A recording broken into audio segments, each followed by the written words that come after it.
दोस्तों, अहमदाबाद के Narendra Modi cricket stadium में साउथ अफ्रीका और न्यूजीलैंड के बीच खेले गए इस मुकाबले ने क्रिकेट फैंस को हैरान कर दिया। इस धमाकेदार मैच में साउथ अफ्रीका ने न्यूजीलैंड को 7 विकेट से हराकर T20 वर्ल्ड कप में अपना विजय अभियान जारी रखा। जहां एक तरफ साउथ अफ्रीका की टीम ने शानदार प्रदर्शन किया, वहीं दूसरी तरफ न्यूजीलैंड की टीम पूरी तरह दबाव में नजर आई। इस हार के बाद न्यूजीलैंड के दिग्गज क्रिकेटर भी हैरान रह गए।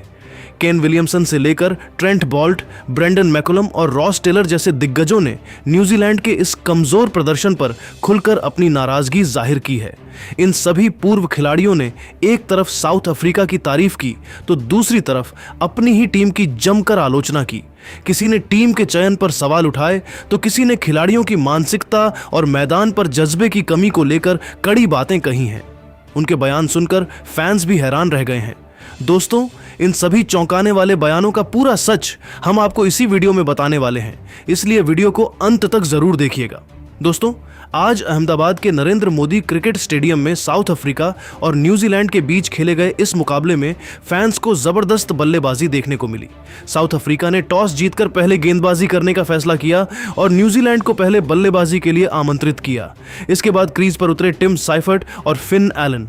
शुरुआत में दोनों बल्लेबाजों ने संभल कर खेला, लेकिन दूसरे ओवर से ही फिन एलन ने गियर बदल दिया। उन्होंने लुंगी गिदी की गेंद पर शानदार चौका जड़ा, फिर अगली ही गेंद पर मिड विकेट के ऊपर से छक्का लगा दिया। स्टेडियम में बैठे दर्शक झूम उठे। सेफर्ट ने भी मौके का फायदा उठाते हुए कवर ड्राइव और स्क्वायर कट से रन बटोरे। तीसरे ओवर में हालांकि सेफर्ट 13 रन बनाकर मार्को जॉनसन की गेंद पर आउट हो गए। इसके बाद न्यूजीलैंड को पहला झटका लगा, लेकिन फिन एलन का तूफान जारी रहा। सेफर्ट के आउट होने के बाद क्रीज पर आए रचिन रविंद्रा। रचिन ने आते ही एक शानदार छक्का लगाकर आत्मविश्वास दिखाया। उन्होंने और फिन एलन ने मिलकर रणगति को बनाए रखा। एलन ने 17 गेंदों में 31 रन ठोक दिए, जिसमें 4 चौके और 2 छक्के शामिल थे। हालांकि पावर प्ले के अंत में साउथ अफ्रीका ने वापसी की। पहले रचिन रविंद्र 13 रन बनाकर आउट हुए और फिर फिन एलन भी पवेलियन लौट गए। कुछ ही गेंदों में 2 विकेट गिरने से न्यूजीलैंड दबाव में आ गया। इसके बाद मैदान पर उतरे ग्लेन फिलिप्स, लेकिन आज उनका बल्ला नहीं चला। वह सिर्फ 1 रन बनाकर केशव महाराज की गेंद पर आउट हो गए। इसके बाद न्यूजीलैंड की पारी को संभाला मार्क चैपमैन ने आते ही आक्रामक रुख अपनाया। उन्होंने कगिसो, रबाड़ा और यानसन पर लगातार चौके छक्के लगाए। खासकर एक ओवर में उन्होंने 2 छक्के और 1 चौका जड़कर मैच का रुख बदल दिया। चैपमैन ने सिर्फ 26 गेंदों में 48 रन बनाए, जिसमें 6 चौके और 2 छक्के शामिल थे। उनकी पारी की बदौलत न्यूजीलैंड का स्कोर तेजी से 130 के पार पहुंच गया। चैपमैन के आउट होने के बाद डैरिल मिचेल ने जिम्मेदारी संभाली। उन्होंने समझदारी से खेलते हुए 32 रन बनाए। वहीं दूसरे छोर से जेम्स नीशम ने तेजी दिखाई। नीशम ने आखिरी ओवरों में लगातार चौके लगाए और नाबाद 23 रन बनाए। उनके साथ मैट हेनरी ने भी कुछ जरूरी रन जोड़े। डेथ ओवर्स में साउथ अफ्रीका की ओर से कागिसो रबाडा और एडन मार्करम ने कसी हुई गेंदबाजी की, लेकिन न्यूजीलैंड के बल्लेबाजों ने फिर भी रन निकाल लिए। 20 ओवर के अंत तक न्यूजीलैंड ने 7 विकेट के नुकसान पर 175 रन बना लिए। यह स्कोर फिन एलन की तेज शुरुआत, मार्क चैपमैन की विस्फोटक पारी और नीशम की फिनिशिंग का नतीजा था। कुल मिलाकर न्यूजीलैंड की बल्लेबाजी में शुरुआत से लेकर आखिरी ओवर तक आक्रमण और संयम का अच्छा संतुलन देखने को मिला, जिसने उन्हें एक मजबूत स्कोर तक पहुंचा दिया। 176 रनों के लक्ष्य का पीछा करने उतरी साउथ अफ्रीका की टीम ने शुरुआत से ही आक्रामक अंदाज अपनाया और न्यूजीलैंड के गेंदबाजों पर जबरदस्त दबाव बना दिया। पारी की शुरुआत करने आए एडन मार्करम और क्विंटन डिकॉक ने पहले ही ओवर से रन गति तेज कर दी। पहले ओवर में डिकॉक ने शानदार कवर ड्राइव से चौका जड़ा, तो वहीं दूसरे ओवर में मार्करम ने मिड विकेट के ऊपर से लंबा छक्का लगाकर अपने इरादे साफ कर दिए।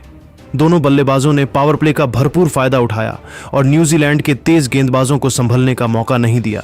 खासकर लॉकी फर्गसन और मैट हेनरी की गेंदों पर चौकों छक्कों की बरसात देखने को मिली।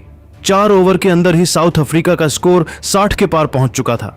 4.4 ओवर में हालांकि डिकॉक 20 रन बनाकर आउट हो गए, लेकिन तब तक वह टीम को तेज शुरुआत दिला चुके थे। इसके बाद क्रीज पर आए रायन रिकल्टन। रिकल्टन ने आते ही 2 शानदार चौके लगाकर रणगति को बनाए रखा। मार्करम और रिकल्टन की जोड़ी ने मिलकर स्कोर को 100 के पार पहुंचाया। मार्करम आज गजब की लय में नजर आ रहे थे। कभी कवर के ऊपर से चौका तो कभी लॉन्ग ऑन के ऊपर से छक्का। उनके शॉट्स देखने लायक थे। उन्होंने सिर्फ 34 गेंदों में 69 रन ठोक दिए और न्यूजीलैंड की गेंदबाजी की कमर तोड़ दी। 7.4 ओवर में रिकल्टन 21 रन बनाकर आउट हुए, लेकिन इसके बाद डिवॉल्ट ब्रेविस ने मोर्चा संभाला। ब्रेविस ने भी आक्रामक अंदाज में बल्लेबाजी की और कुछ बेहतरीन स्ट्रोक लगाए। हालांकि वह 21 रन बनाकर पवेलियन लौट गए। इसके बाद मैदान पर आए अनुभवी बल्लेबाज डेविड मिलर ने मार्करम के साथ मिलकर पारी को संभाला और समझदारी से रन बटोरे। दोनों ने मिलकर टीम को 140 के करीब पहुंचा दिया। न्यूजीलैंड की ओर से जेम्स नीशम और मिचेल सैंटनर ने बीच के ओवरों में कसी हुई गेंदबाजी की, लेकिन तब तक साउथ अफ्रीका मैच पर मजबूत पकड़ बना चुका था। 15 ओवर के बाद साउथ अफ्रीका का 3 विकेट के नुकसान पर 155 रन था और जीत के लिए सिर्फ 20 रन बाकी थे। मार्करम क्रीज पर डटे हुए थे और टीम पूरी तरह जीत की ओर बढ़ चुकी थी।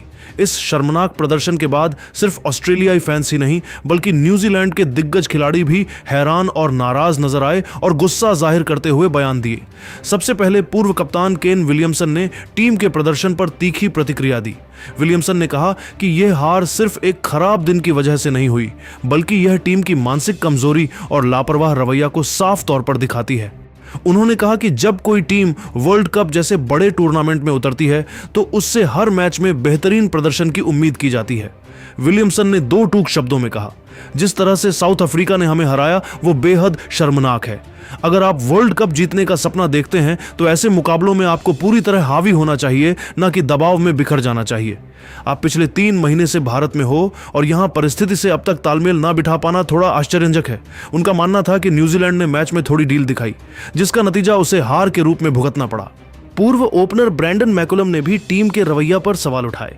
मैकुलम ने कहा कि खिलाड़ियों में जीत की भूख और जुनून की साफ कमी नजर आई। उन्होंने कहा, ऐसा लग रहा था जैसे टीम मैदान पर सिर्फ खेलने आई थी, जीतने नहीं। आपको पहले बल्लेबाजी करते हुए बड़ा स्कोर बनाना चाहिए था। मैकुलम के मुताबिक बड़े खिलाड़ी होने के बावजूद न्यूजीलैंड बल्लेबाज दबाव में जल्दी टूट गए, जो एक मजबूत टीम की पहचान नहीं होती। आपको भारतीय टीम से सीखना चाहिए कि कैसे इस चैंपियन टीम ने दबाव में खेलकर मैच जीते। तेज गेंदबाज ट्रेंट बोल्ट ने टीम चयन और रणनीति पर नाराजगी जाहिर की। बोल्ट के अनुसार मैनेजमेंट ने सही संयोजन नहीं चुना और कुछ ऐसे फैसले लिए जिनका नुकसान टीम को उठाना पड़ा। उन्होंने कहा, आप किसी भी टीम को कमजोर समझकर प्रयोग नहीं कर सकते। वर्ल्ड कप जैसे टूर्नामेंट में हर मैच फाइनल जैसा होता है, लेकिन न्यूजीलैंड ने इसे गंभीरता से नहीं लिया। बोल्ट ने यह भी कहा कि टीम को पहले अपनी प्राथमिकताएं तय करनी होंगी, तभी आगे बेहतर प्रदर्शन संभव है। मुझे इस बात का हमेशा मलाल रहेगा कि पिछले 3 महीने से टीम भारत में होने के बावजूद परिस्थिति का फायदा नहीं उठा पा रही है। विकेटकीपर बल्लेबाज रोस टेलर ने भी अप्रत्यक्ष रूप से टीम की कमजोरी स्वीकार की। टेलर ने कहा कि अब टीम को आत्ममंथन करने की सख्त जरूरत है। उनके मुताबिक अगर हम इस तरह से हारेंगे तो बड़ी टीमों के खिलाफ क्या करेंगे? हमें अपनी सोच और अप्रोच बदलनी होगी। उन्होंने माना कि केवल प्रतिभा के दम पर बड़े टूर्नामेंट नहीं जीते जा सकते, इसके लिए मजबूत मानसिकता भी जरूरी होती है। इन सभी दिग्गजों ने एक सुर में माना कि साउथ अफ्रीका के खिलाफ इस तरह से हारना न्यूजीलैंड क्रिकेट के लिए एक बड़ी चेतावनी है। कई पूर्व खिलाड़ियों ने यहां तक कहा कि न्यूजीलैंड को भारतीय क्रिकेट टीम से सीख लेनी चाहिए कि दबाव से कैसे निपटा जाता है। भारत पूरी गंभीरता से खेलता है, उन्हें कभी हल्के में नहीं लेता और शुरुआत से ही मैच पर अपनी पकड़ बना लेता है। केन विलियमसन और टेलर ने भी कहा कि बड़े मुकाबलों के लिए खिलाड़ियों को अपनी मानसिकता और तकनीक दोनों पर काम करने की जरूरत है, तभी साउथ अफ्रीका फिर से विश्व क्रिकेट में अपना पुराना रुतबा हासिल कर सकेगा। मुश्किल हुई, लेकिन सूर्या ने उन्हें तकनीक सिखाई कि कैसे उस पॉज के दौरान अपनी नजरें गेंद पर जमाए रखनी है। इसके बाद जो नजारा दिखा उसने पाकिस्तानी खेमे की नींद उड़ा दी होगी। युवा सनसनी अभिषेक शर्मा ने सूर्या की उन मिस्ट्री गेंदों को भांपना शुरू किया और मैदान के चारों ओर चौके छक्कों की बरसात कर दी। अभिषेक के बल्ले से निकलने वाली आवाज बता रही थी कि वे अब किसी भी मिस्ट्री के लिए तैयार हैं। लेकिन दोस्तों, सबसे अच्छी बात और सबसे बड़ा सरप्राइज तो रिंकू सिंह की बल्लेबाजी में दिखा। हम सब जानते हैं कि रिंकू पिछले कुछ मैचों में